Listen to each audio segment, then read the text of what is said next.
देखिए, मैं यही कहना चाहता हूं कि कुछ लोग भारत के इतिहास, भारत की संस्कृति को समझा नहीं और भारत के संस्कृति के ज्ञाता बन जाते हैं।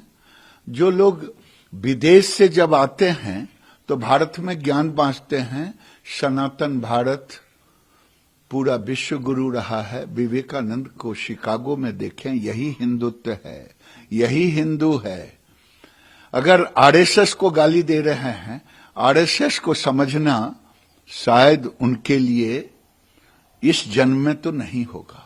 आरएसएस भारत की संस्कृति, भारत के सनातन परंपरा का एक तरह से विचारधारा को प्रतीक है। अगर आरएसएस को समझना है, हिंदू को समझना है, हिंदुत्व को समझना है, तो भारत के सर्वे भवन्तु सुखिनः को समझना पड़ेगा। भारत के इस सिद्धांत को समझना पड़ेगा, सनातन के, हिंदुत्व के, वसुधैव कुटुंबकम। ये दुनिया में किसी के पास नहीं है।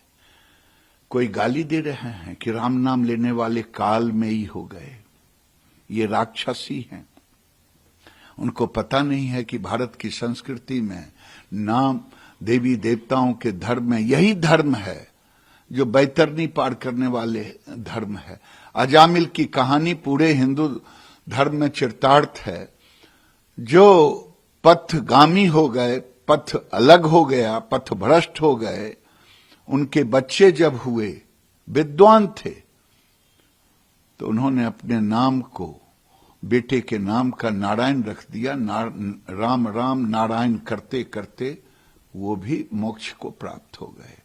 इसलिए भारत की संस्कृति, भारत के धर्म, भारत का सनातन, भारत का हिंदू, भारत का हिंदुत्व समझना इनके बूते की बाहर की बात है। ये वोट की राजनीति कर सकते हैं, भारत की संस्कृति और सनातन धर्म, हिंदुत्व की राजनीति नहीं। सिराज जिस तनकी संगठन से जोड़ दिया था, एक किताब लिखी उन्होंने अयोध्या पे, और इसके बाद अब राहुल गांधी। मैं तो आपको कह चुका कि दुनिया में कोई धर्म नहीं है जिसका सिद्धांत प्रेम का हो, वसुधैव कुटुंबकम का हो। कौन सा धर्म है? ये भारत का यही धर्म है जो दुनिया को मानता है वसुधैव कुटुंबकम, सर्वे भवन्तु सुखिनः।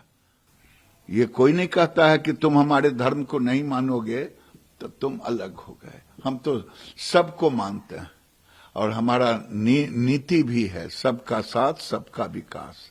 हमारा ये नहीं है कि हिंदू धर्म को गाली दें और वोट के लिए किसी और को खुश करें।